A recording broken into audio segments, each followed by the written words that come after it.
দেখতে পাচ্ছ আমি একটি দেওয়ালের সাথে দাঁড়িয়ে আছি।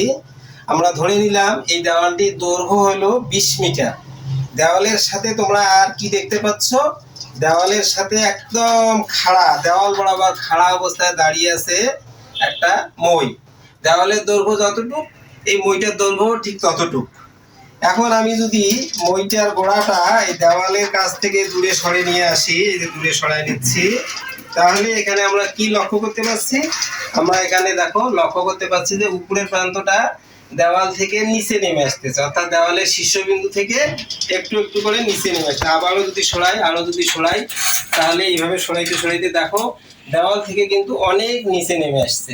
তা ধরে নিলাম এই গোড়াটা সরার কারণে, দেওয়ালের গোড়া থেকে সরানোর কারণে উপরের প্রান্তটা 4 মিটার নিচে নেমে এসেছে। এখন তোমাকে যেটা বের করতে হবে, এই দেওয়াল থেকে এই কতটুক সরে গেছে। উপরের প্রান্তটা 4 মিটার নেমে আসার ফলে মইটি দেওয়ালের গোড়া থেকে কতটুক সরে এসেছে, এটা তোমাদেরকে বের করতে হবে।